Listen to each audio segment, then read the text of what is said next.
Howdy fellas, Frankie Day back again on YouTube. This evening YouTube, I got Warren's group build, Cold War Classics Part 4 of my C-124 Globemaster.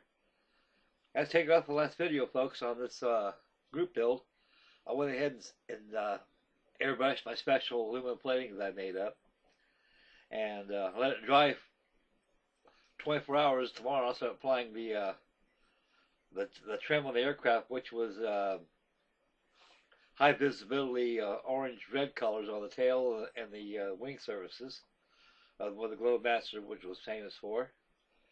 And the black exhaust anti-glare panels will also be painted on the top of the wing as well, and decaling. The last parts I'm going to put on the aircraft itself is going to be the canopy, so it's going to take time, folks, to mask down that canopy, get it like the way it's supposed to. I was dry fitting into the completed fuselage before I sprayed the aluminum color on it. It fits excellent, no problem at all. So I'm glad that didn't pose any problems right there. My first attack I was thinking about doing on the canopy is go ahead and paint aluminum color like the rest of the aircraft. Go ahead and cut out decal paper and make false windows on it, so they would go good with the false portholes they give you with the decal sheet. So I elected to go ahead and do the canopy clear and go ahead and mask the frames on it and airbrush it. As the props up in airbrush aluminum, let them dry. And the undercarriage has been added to the plane, so it's sitting on its undercarriage. And that'll be that. And I just got done taking a look at Warren's English Electric Lightning. He did a superb job on it. That red trim, Warren, fills the bill, my man. Fills the bill. Looks like you're on your downhill slide just like I am. So we'll probably finish our builds both at the same time. So anyway, tonight, folks, I'm going to let this thing sit and dry a little bit. I'm going to go ahead and work on my Bolo bomber. I'm behind schedule on my Bolo because I had activities I had to do around the house, and have to keep Mama happy, you know. She was good enough for her kind heart to let me put that C-130 Herky Bird on top of our coffee table. So far, we had 2 guests came over the house, and they loved the hell out of it, so that's where it's going to be. Hasn't got broke yet, so it'll be all right. So I don't have to worry about that. And anyway, go back to the Globemaster. It's going to be a fast build, just taking time of preparation of getting it finished as the key of the assembly. So I like to be able to take my time on it. I ain't going nowhere. So hopefully I should have my Globemaster done by maybe tomorrow evening sometime. But anyway, I'm going to go ahead and start my Bolo. I'm going to start a group build now. It's called Pre-War Service 1935-1941. We have Mark. He's going to join in. And so far, hopefully we get a couple other fellows want to join in too. It'll be a good build. It don't matter if it's English or Japanese or Army Air Corps or what. It's going to be pre-war service all the way from 1935 to 1941. And so there's a lot out there, fellas, that can be chosen from. So I'm going to go ahead and put my Bolo on this one as I planned. So I'll go ahead and make a group build on this one. And I'll probably start a video on that tomorrow. But right now I'm going to get started on it while the Globemaster is drying. So I'll probably get the fuselage pretty much all done on that, along with the interior details. Look at the kit. It's going to be a pretty nice kit and good build too. And go from there.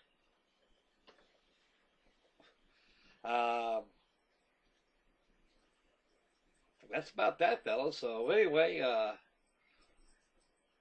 like everybody stay focused. We'll go right switch over to the camera, and she's laying right on top of Lady Susan. We'll go and take a look-see and see what's shaking with the old shaky. Here we go, boys. Okay, fellas, here's old shaky on top of the Lady Susan here, and it's brilliance of aluminum. And we're going to zoom in a little bit. We'll take a look-see and see how she looks. And my special aluminum plate that I made goes good. Just like my F-100 Super Sabres I've done. And let this stuff dry overnight. Believe it or not, fellas, as shiny as it is, I can pick it up. I leave no finger marks on it, but I like to make that paint cure a little bit. I put a little soda pop cap on top of the tail skid right there to keep it from sticking from the bottom of the fuselage when it dries. I didn't add enough nose weight to it, so I'm going to go ahead and add a pogo on the back of the tail skid like a lot of them had on there. So most Globemasters you see up close, they get the pogo stick on there, keep it from tipping over in the back when they load it up. Nacelles are all completely feathered in real well, as you can see. No imperfections whatsoever in this kit. I'll back up a little bit. And twirl around a little bit so you can see the port side of the fuselage. I'll zoom back in. I'll take my famous pointing stick out and point some details to it. As you can see the brilliance of that aluminum on there. You can practically almost see me. You can see the monitor of the computer on the fuselage right there, how shiny it is. Folks, that's so shiny right there, you can practically shave off that model. And that's an old homemade brew that I made many years ago. So we use acetone and silver paint, and you get yourself some good paint. You got aluminum plate right there. Your days of the Alcads is over with. I got the undercarriage on there, as you can see. The tires haven't been assembled yet because I haven't assembled yet, though, but I do have them painted. And I do like to be able to add my rest of the colors on the aircraft before I apply the tires and the props. So all I got left on the kit, folks, is landing gear doors and the tires itself, the canopy, and the 4 props. Initial painting and the decals, and she's good to go. She's done. For a 1/144 scale, it's still a pretty good sized model. As I mentioned before, you know, when it comes to regardless what scale that you're using, the bigger the aircraft, the bigger the model. So the Globemaster is a big airplane. And I'll back off a little bit here.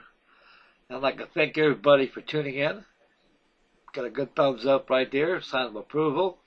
There's my ugly looking mug shot right there, as you see. And then we'll go to the webcam and to finish up the video. There you go, fellas. There's the update of part 4 of Mr. Warren's group build Cold War classic aircraft, featuring my C-124A Globemaster, oh shaky. Tomorrow I should have a quite great portion of it pretty well finished by tomorrow.